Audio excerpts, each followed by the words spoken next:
¿qué tal? Estamos reunidos hoy acá con un compañero, un amigo, el cual muchos ya conocen. Él es parte del grupo al cual pertenezco y que nos está sosteniendo en esta línea de Corazón Estelar. Él es Ricardo Sarmiento, un guía planetario con una estructura bastante, diría yo, bastante amplificada, un guía superior. Lo presento de esa manera para el cual puedan reconocerlo y muchos reconocerse en lo que él trae como un mensaje o trae como una estructura. Ricardo, gracias por estar acá acompañándome en esta reunión.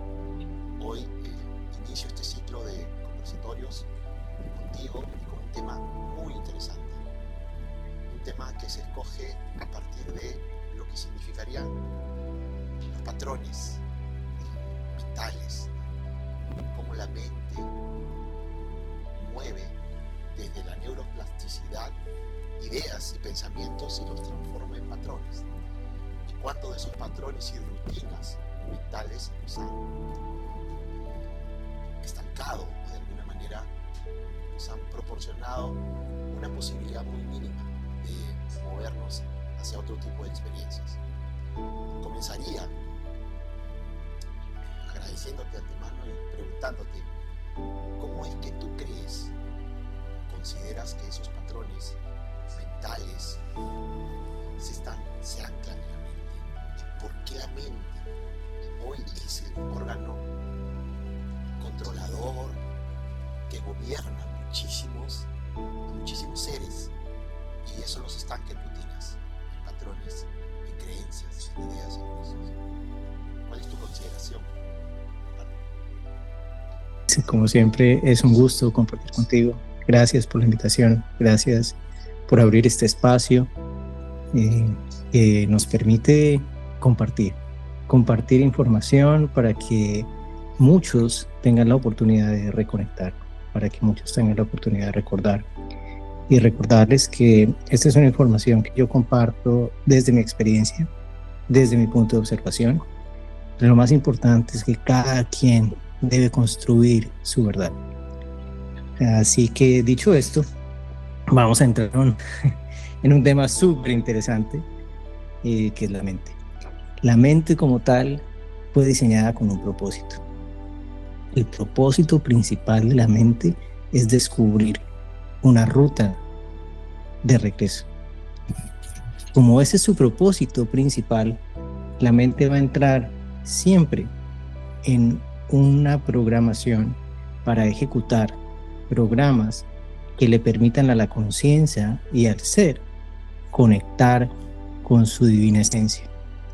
¿Qué hace la mente? Escoge el programa que te va a permitir como conciencia recordar, que te va a permitir como ser humano tener una experiencia que va a abrir una gama de posibilidades emocionales para reconectar y descargar información que te reconecten con quién eres. Y para eso está diseñada la mente.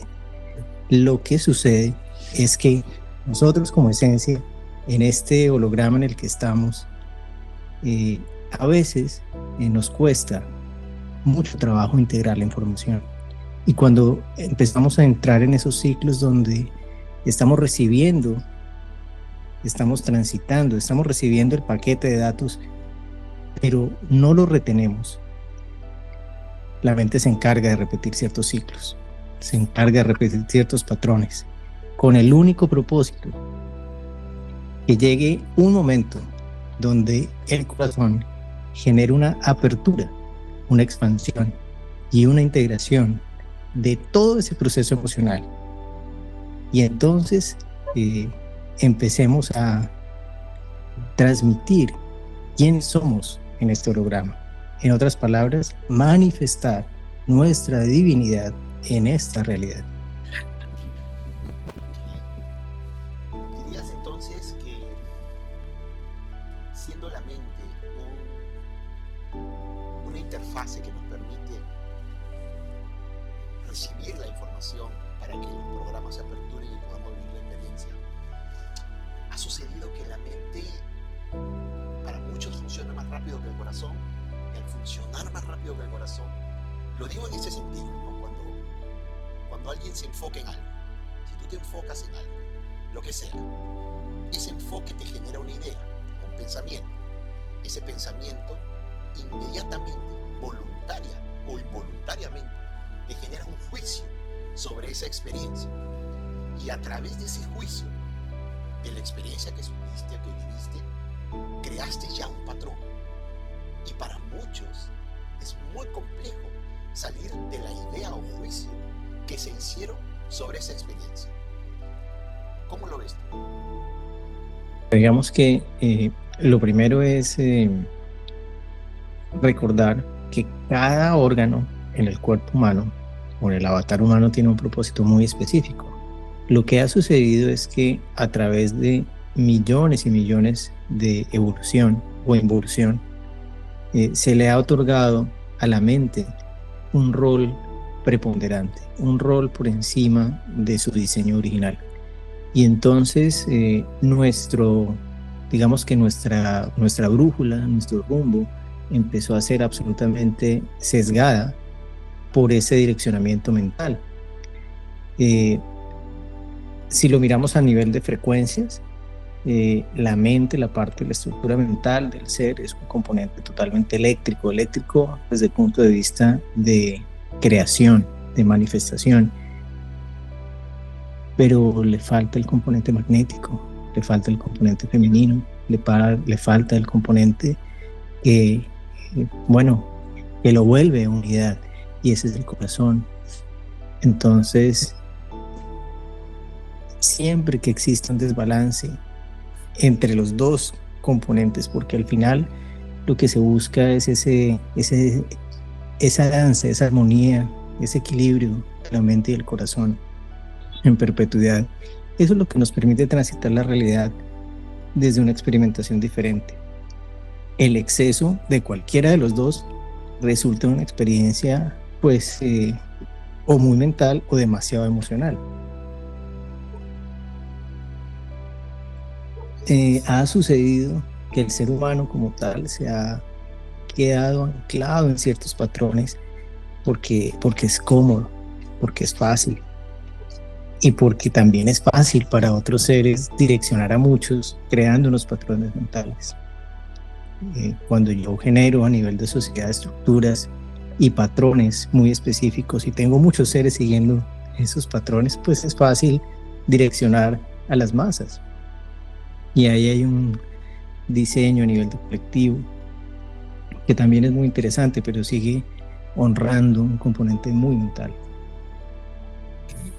Claro, y en realidad es porque la mente tiene la posibilidad de generar pensamientos uno tras otro, como dije, voluntaria y involuntariamente, y eso es como una descarga, ¿no?, de electricidad del masculino en una, no sé cómo poder decirlo, como una impronta muy fuerte, ¿no? Y no es sometido a ese sostenimiento, a esa creación, a esa conjugación, esa interacción con el corazón, con el femenino. Y hay una pregunta que mientras estabas hablando me hice, muy interesante. Quizás te ponga en aprietos, pero vamos a ver. Si los pensamientos son nuestros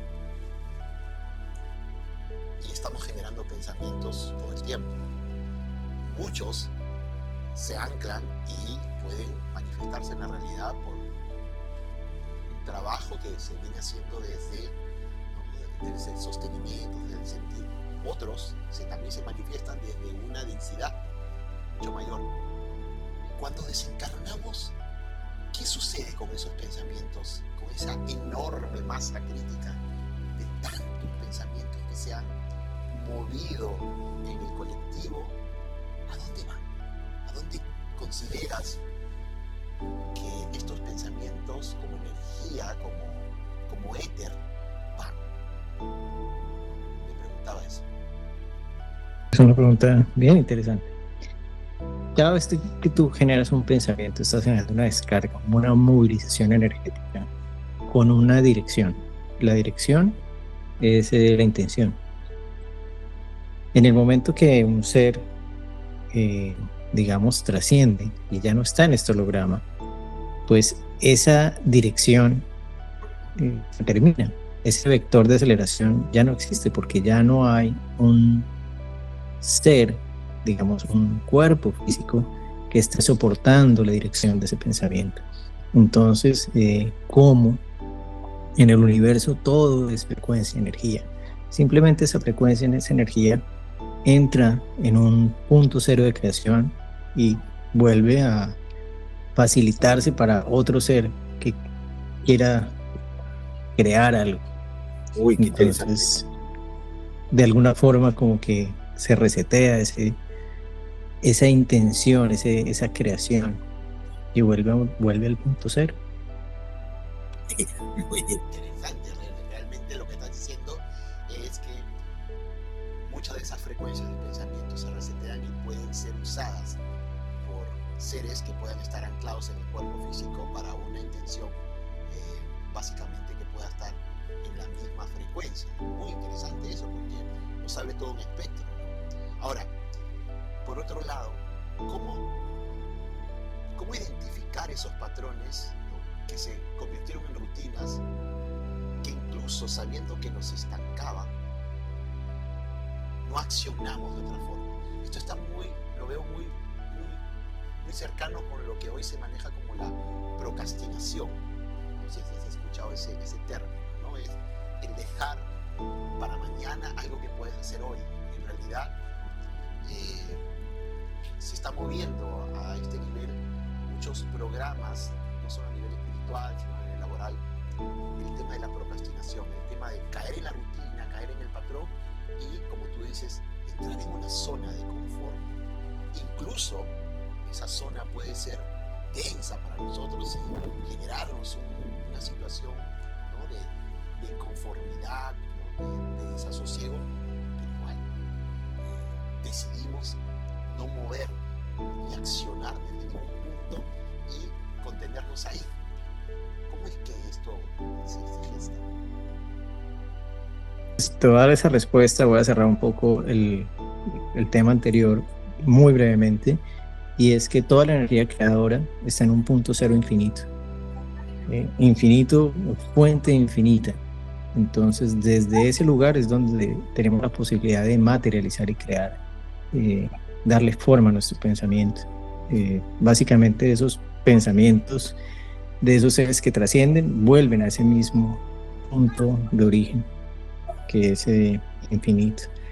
Y volviendo al punto de esa zona de confort, esa inacción. El tránsito del ser humano es un tránsito de evolución. Y a veces evolucionar implica observarnos. Y esa observación a veces es difícil. Es difícil porque lo que más le cuesta al ser humano es reconocer su densidad. El ser humano quisiera transitar esta realidad y solamente observar parcialmente quién es decir, observar su luz, observar todos sus dones magníficos y más excelsos. Y le cuesta mucho trabajo reconocer su densidad, porque cuando tú observas tu densidad es cuando encuentras qué es lo que debes trabajar. Y cuando tú como ser, como conciencia, te quedas en ese punto estático, es porque simplemente estás negándote a observar tu totalidad. Y entonces entras en ese círculo de esa rutina donde pareciese que no te mueves y no avanzas. Y llegará un punto en tu tránsito, llegará un punto en tu vida donde es inminente que te observes, donde es inminente que te veas en tu totalidad. Y entonces sucede un evento que las personas pueden catalogar de catastróficos. Tienes un percance de salud, tienes un percance laboral, tienes una ruptura amorosa profunda, fuerte, una traición, algo que hace que se rompa ese modo estático en el que estás y te permitas observarte en tu totalidad. Estamos entrando ya en otro aspecto más profundo, porque estás hablando ya de esos eventos, experiencias que empiezan a mostrarse y que generalmente el ser lo cataloga, como dices tú, por ejemplo, una enfermedad. Una enfermedad va a gestar que el ser salga corriendo, quiera salir corriendo de la enfermedad, ¿no? O dame la pastilla para que me pase el dolor, o incluso opérame, sácame lo que tengo, no requiero más que se aleje este asunto de mí. En una ruptura amorosa, bien tú lo dices, el sostener esa culpa de lo que pudo haber hecho o de lo que le hicieron, ¿no? La víctima o el victimario. En realidad, creo que habría que observar un poco primero las creencias con las que traemos, con las que llegamos. Cuando me refiero al término creencias, estoy hablando de esos traumas que están integrados muchas veces en el clan. Siempre he escuchado a veces que dicen, ¿cómo se parece a su abuelo? O se parece a su abuela, o a su papá, o a su bisabuelo, ¿no? Y es como que y se vuelve a repetir el asunto. Y no se observa desde otro punto más que desde cargar esa creencia, ese trauma, esa información y aceptarlo. ¿Qué o cómo podemos observarlo primero en esos asuntos de las creencias traumáticas o de eso que traemos? ¿Cómo lo ves tú? Estás tocando un tema que es fascinante, que es básicamente lo que soporta muchas de las técnicas actuales de trabajo generacional. Toda la parte de constelaciones familiares está basada en esta información que voy a compartir y está relacionado con la posibilidad de transmitir memorias a nivel celular, cómo las células tienen la capacidad de almacenar información y tienen la capacidad de almacenar recuerdos, experiencias, y cómo a través de la fisiología nosotros recibimos una carga emocional a nivel celular que contiene las experiencias más trascendentales de nuestros ancestros, y cómo muchas veces cuando dejamos de reconocernos como esencia, esos programas se accionan de manera automática porque hacen parte de nuestra estructura celular, y entonces nuestra mente, nuestro cuerpo empieza a ejecutar programas y nuestras células, como están actuando en automático, ejecutan el programa que tienen a disposición. Y entonces pareciese que tomamos decisiones muy similares a las que han tomado algunos de nuestros ancestros. Lo más importante es primero observarnos, reconocernos, observar ese generacional, observar qué ha pasado en ese generacional y reconocer la experiencia. Porque si estamos repitiendo un ciclo, una experiencia, es algo que no es fortuito, es algo que tiene un propósito. ¿Qué es lo que estamos cambiando en esa experiencia? Y más que en la experiencia, en la forma como estamos viviendo la experiencia. Porque la experiencia nos permite un tránsito emocional. Y en ese tránsito emocional y la forma como estemos vivenciando cualquiera que sea la experiencia, tenemos un movimiento expansivo o de contracción. Y eso es lo que nos cuesta observar. Pero eso es lo que nos da la llave para entender por qué se presenta esa experiencia en nuestra vida. Acabas de dar un par de conceptos muy interesantes y quisiera entrar un poco en eso, la expansión y la contracción. Y esto tiene que ver con algo que nosotros, parte del grupo de Corazón Estelar, siempre estamos dialogándolo conciencia. Cómo entender el proceso que realiza tu propia conciencia al momento de expandirte o al momento de contraerte.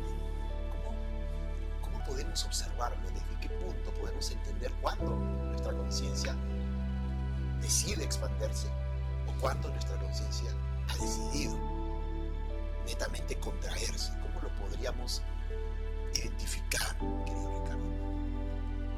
Bueno, digamos que es muy tangible, porque cuando estás en un momento de contracción, no quieres estar con nadie, no quieres salir al mundo, quisieras estar en tu burbuja, contenido, en un espacio donde solo estás tú.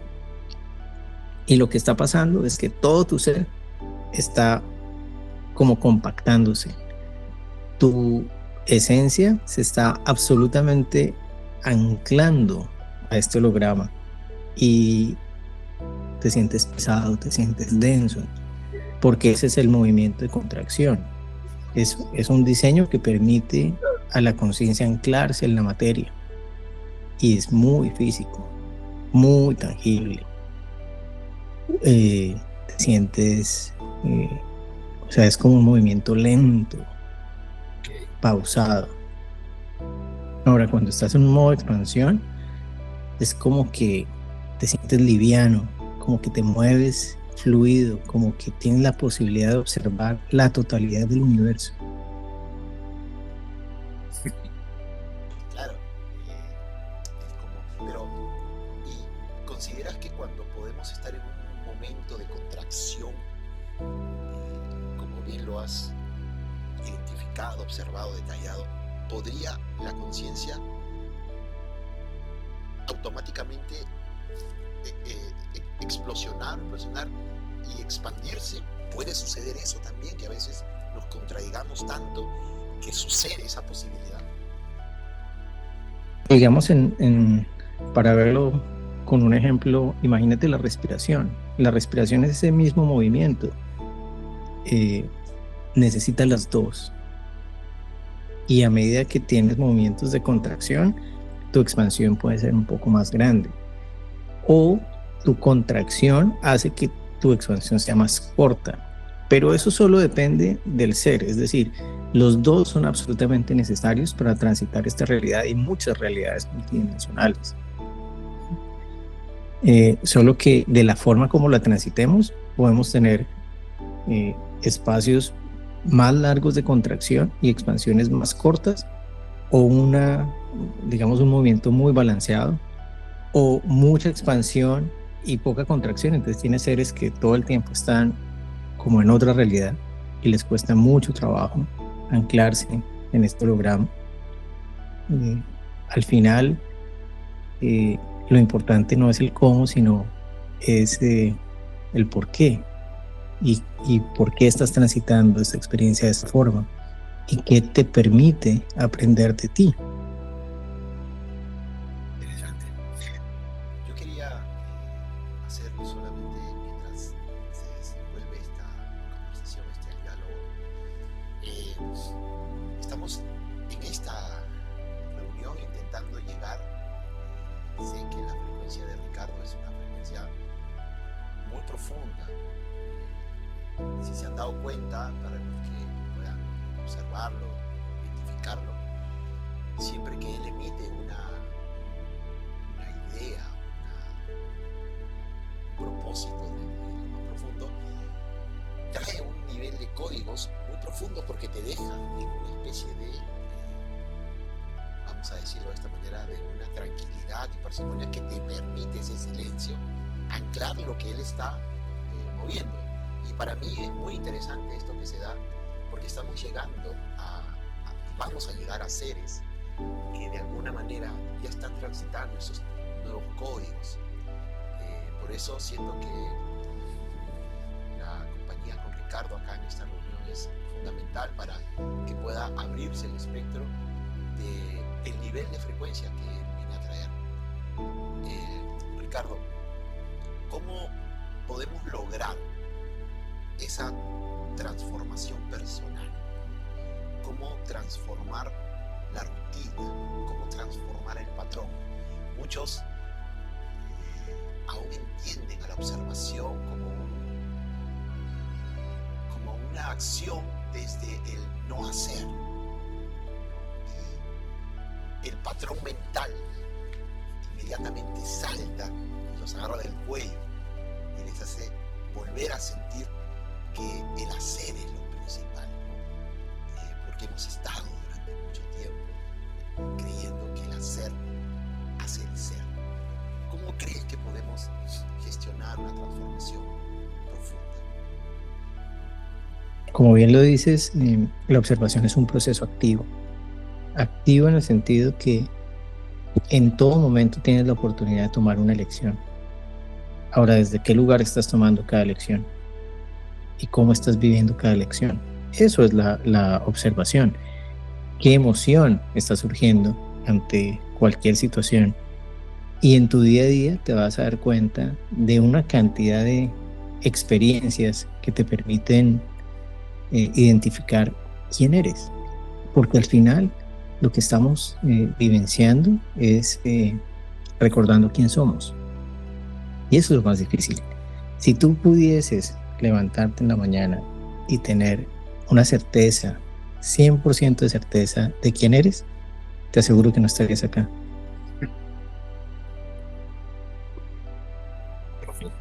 Entonces, lo que nos pasa en el día a día nos acerca a descubrir quién somos. Y de nuevo, en esa dualidad de luz y sombra. Porque, digamos, si lo vemos en el día a día de alguien que se traslada de su casa a la oficina, le van a pasar tantas cosas. Y la persona puede simplemente transitarla sin absolutamente ver nada, o puede estar activamente observando qué es lo que está pasando en su entorno y qué es lo que está creando. Porque, y aquí viene algo súper interesante, porque estamos pasando de un momento donde el holograma nos propone una experiencia a ser nosotros quien controlamos la experiencia que se crea. Y hay una diferencia grande. Porque creemos que el externo es el que está proponiendo y presentando todas esas realidades que para muchos aún son inmanejables, que no tenemos el control. Claro, y te lo pongo en ejemplos muy sencillos. Tú te levantas, sales de tu casa y el tráfico está terrible. Entonces lo primero que dices es que es esta ciudad, es que es el alcalde, los gobernantes, las otras personas, el sistema de transporte, todo es externo.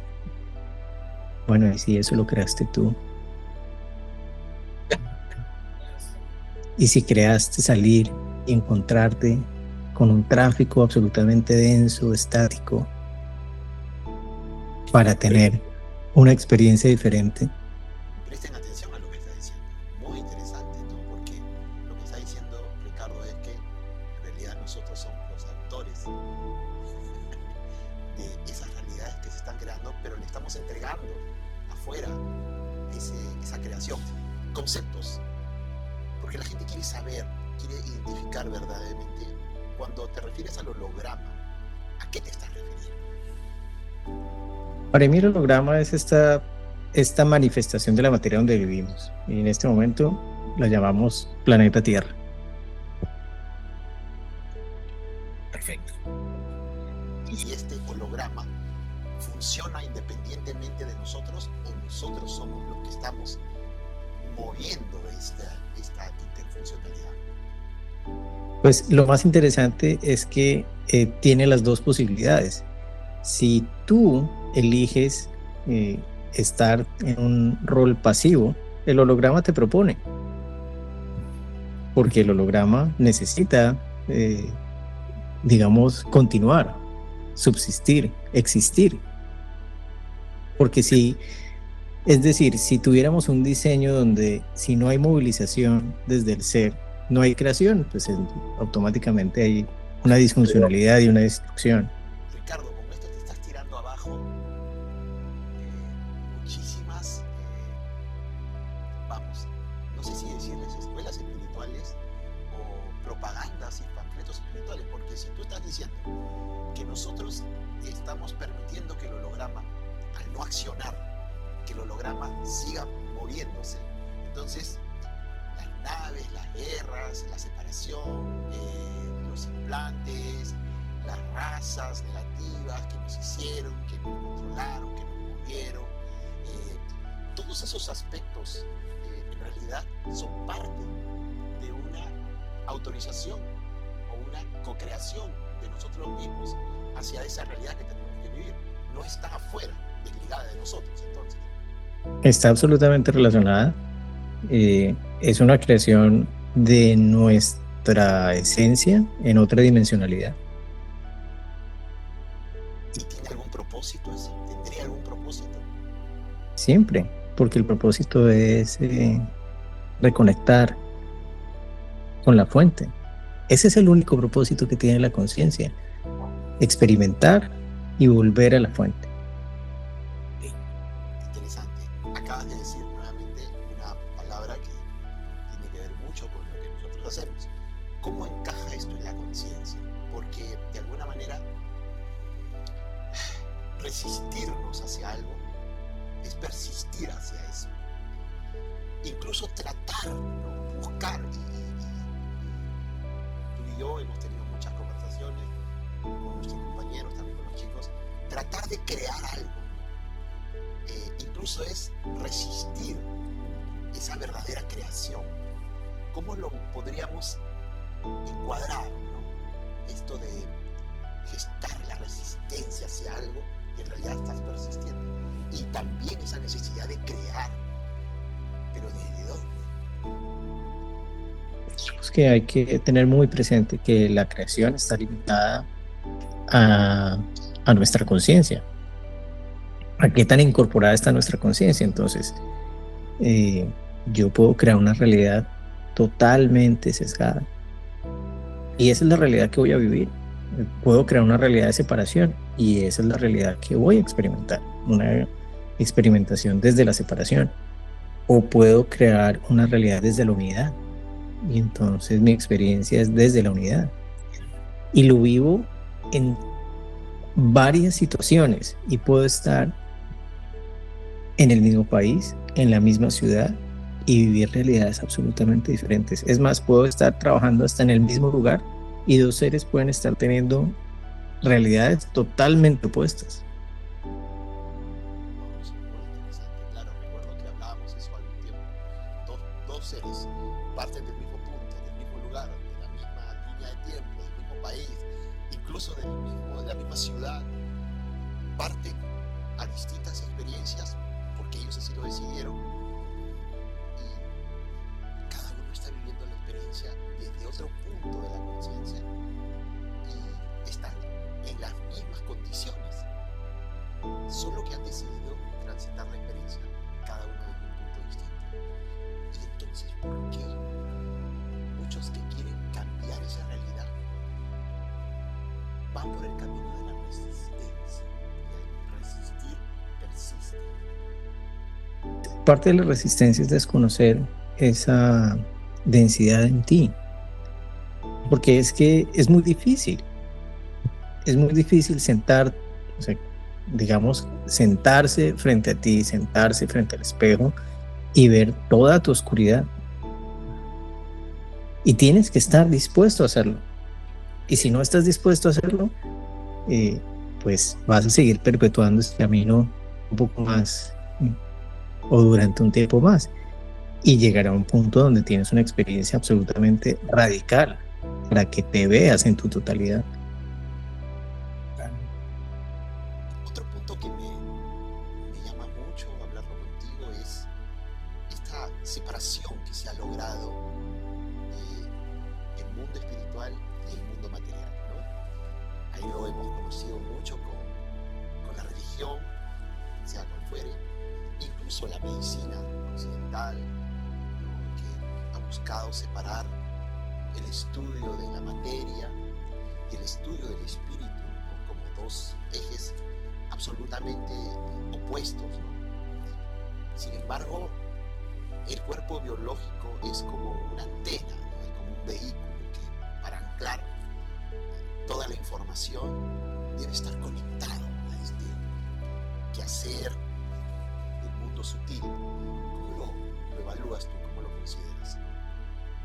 Para mí hay digamos, una malinterpretación del proceso, y es que estamos buscando que la materia se vuelva luz de una forma equivocada, porque queremos alcanzar ese mundo espiritual a través de diferentes procesos, metodologías, prácticas, cuando en realidad lo que se busca es que la materia se vuelva luz al incorporar nuestra divinidad. Y es entonces un proceso de afuera hacia adentro en lugar de adentro hacia afuera. Estamos buscando conectar y tratar de salir y salir. Y es que yo quiero salir y quiero que me saquen y quiero ascender y quiero llegar a ese otro punto y a esa otra dimensión. Cuando en realidad lo que se busca es que en este punto donde eres un ser, una dualidad, traigas tu esencia, ancles tu esencia en la materia, manifiestes tu esencia en la materia, y la materia se vuelva tu esencia y tu realidad se vuelva tu esencia. Eso es absolutamente todo lo contrario a lo que muchas escuelas, muchos maestros, guías, terapeutas están proponiendo, ¿no? Tú estás proponiendo, nosotros estamos proponiendo la integración de esa materia, de esa esencia a nuestra materia. ¿Y por qué crees que sucede entonces que hay muchos que están usando esta información de una manera quizás distorsionada? Yo digamos que no lo llamaría distorsionado, es simplemente parcializado. Es decir, estás viendo la mitad del movimiento. Si yo veo un péndulo moverse y solamente estoy viendo del centro a la derecha, pues sí, eso es lo que estoy proponiendo, este movimiento pendular hacia un lado. Pero el péndulo se mueve en ambas direcciones. Sí. Y eso es lo que hay que ver. Y en esa ondulación pendular llegará un momento donde la ondulación es muy pequeña, pero el péndulo se sigue moviendo. Y cuando esa ondulación es muy pequeña, tienes la posibilidad de incorporar la gran parte de tu esencia en esta realidad, porque se descarga todo tu ser en menor nivel de distorsión. ¿Por qué me pasa lo mismo? Es la pregunta que se plantean muchos, ¿no? ¿Por qué me pasa siempre lo mismo en el amor, en el dinero, en el trabajo? ¿Por qué pasa lo mismo? ¿Por qué se repiten las experiencias? Porque estás enfocado en lo externo, no en ti. Porque estás atrayendo lo externo en lugar de crear la realidad desde tu interior. Porque estás buscando afuera todo lo que no eres. Y por eso se repite una y otra vez. Para que encuentres quién eres tú. Para que en tu realidad te encuentres a ti mismo. Entonces atraes todos los trabajos que no son, atraes todas las parejas que te dan unas experiencias muy fuertes, pero es simplemente para que te encuentres a ti mismo y empieces a valorar cosas.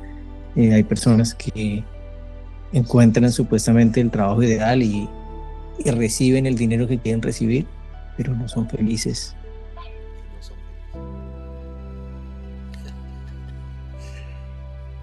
La ironía es parte de este trabajo del interior, ¿no? Pues más que la ironía es descubrir realmente quién eres tú y entonces qué te hace feliz, y entonces descubres que el dinero simplemente es un medio para digamos alcanzar y crear algunas cosas, pero cuando todo lo que tú estás creando está totalmente desalineado con tu experiencia y tu propósito y tu ser, pues eso se vuelve muy difícil de hacer. Acabas de dar un concepto, y llegando ya a la parte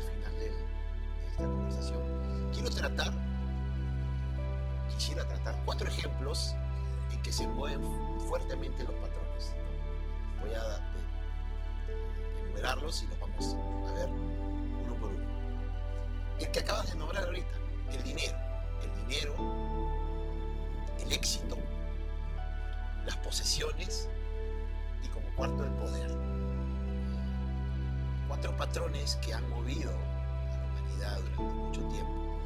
Empezando por el dinero, ¿no? Como quizás la razón distorsionada, ¿no? Como dices tú, de lo que conseguimos o de lo que queremos conseguir como felicidad. Y por eso lo buscamos ante todo, contra todo y por todas las cosas. Este patrón que es tan poderoso, ¿no? Que está tan anclado en la mente humana, ¿cómo podemos confrontarlo, afrontarlo e integrarlo desde otro punto, ¿no? No desde la necesidad, la preocupación, ¿no? Ese punto en el cual necesito. Me acuerdo que tú algún tiempo dabas un ejemplo sobre esa persona, ¿no? Que se está yendo de viaje a otro país porque va a buscar, ¿no? la mejoría de sus finanzas, ¿no? Pero al final no cambia nada, porque solo está haciendo un movimiento físico. ¿Cómo lo podrías evaluar en esta forma? Digamos que lo más difícil para cualquier persona reconocer o diferenciar las cosas que realmente necesita de las cosas que quiere, que desea. Y tu esencia y tu ser tiene absolutamente claro cuáles son las piezas que se requieren, lo que es necesario. Tu mente, tu programación, tu condicionamiento, tiene una cantidad de información y crea esas necesidades adicionales.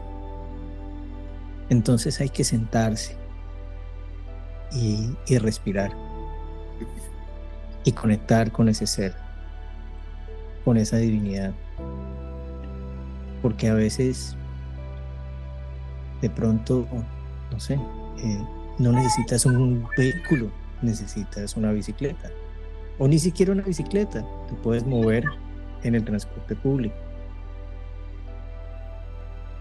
Y entonces, ¿por qué toda tu fuerza y tu intención está en comprar un vehículo si no lo necesitas?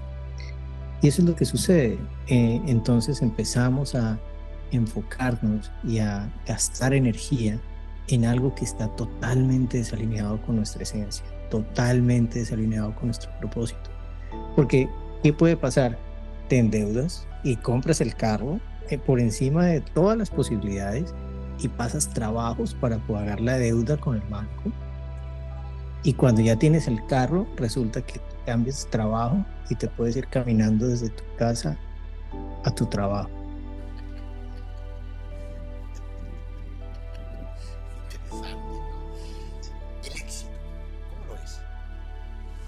El éxito es manifestar tu esencia en todo lo que haces. Eso es ser exitoso. El resto es simplemente una cortina de humo. Una cortina de humo. Sí, ¿por qué una cortina de humo? Porque, claro, como seres humanos nos encanta que nos adulen, nos encanta que nos reconozcan. A la mente le encanta ser reconocido. Y te pueden colocar los premios y las nominaciones y presentarte aquí y allí.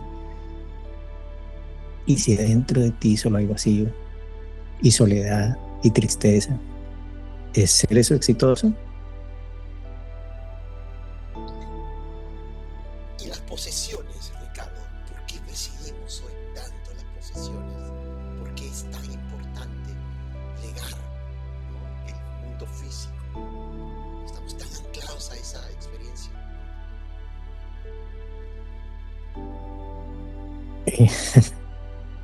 Porque, digamos, desconocemos cuál es el propósito fundamental de este tránsito.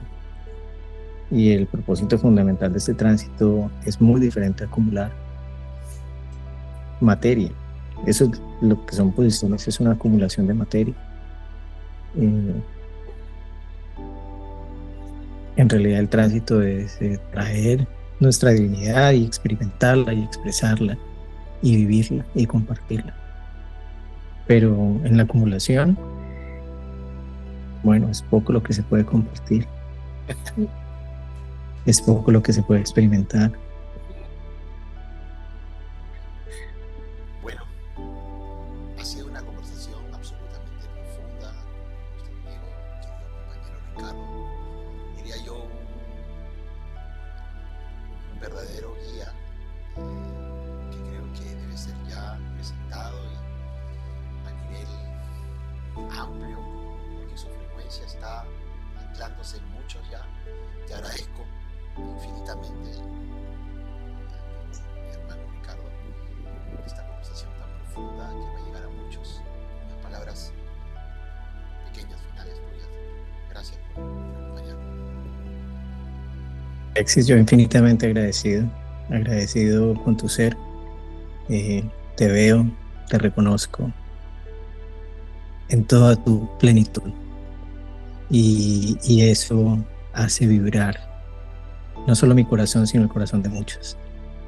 Así que solamente tengo palabras de gratitud por la apertura, por la confianza y por compartir.